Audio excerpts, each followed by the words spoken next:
Aurten oporretara itsasontziz? Zertaz kasua? Aupa lagunak, gaur nola bidaiatuko duzun, zein ibilgailu erabiliko duzun adieraziko duzu. Ni egunero bizikletaz etortzen naiz lanera. Eta zu nola joaten zara lanera? Autobusez, autoz, oinez, bizikletaz. Bideoan, Amane eta Sandra oporretara nola joan adosten ikusiko ditugu. Beti bidaiatu dugu hegazkinez? Bai, eta autoz eta autobusez. Eta itsasontziz? Zer? Ez dugu sekula itsasontziz bidaiatu? Egia da. Ze iruditzen zaizu? Aurten oporretara itsasontziz? Itsas bidaia bat? Kruzero bat? Ez, gu bakarrik. Romantikoa da? Alde batetik bestera joatean zein ibilgailu erabiliko dugun adierazteko, nola galdetzaia erabiliko dugu. Nola bidaiatuko dugu? Garraio mota asko ditugu. Autoa, bizikleta, hegazkina, itsasontzia, autobusa, trena.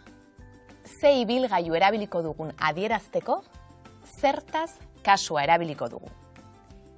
Izena gehi ez. Izena bokalez amaitzen bada, zeta amaiera jarriko diogu. Nire lagunak autoz joango dira oporretara. Izena kontsonantez amaitzen bada, ez bukaera erantsiko dugu. Beti bidaiatu dugu, hegazkin ez. Lagundu esaldiak osatzen. Beti bidaiatu dugu, hegazkinez.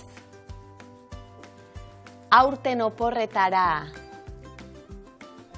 itsasontziz joango gara? Nire lagunak autoz joango dira oporretara. Haiei ez zaie autobusez bidaiatzea gustatzen. Ze ibilgailu erabiliko dugun galdetzeko, nola galdetzaia erabiliko dugu.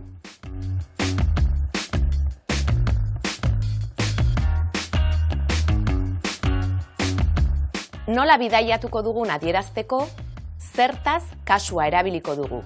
Eta ibilgailuaren izenari, zeta edo ez erantsiko diogu.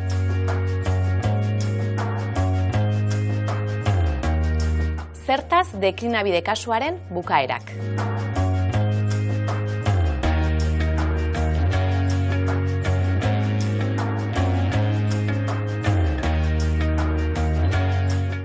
Agur eta egun ederra izan.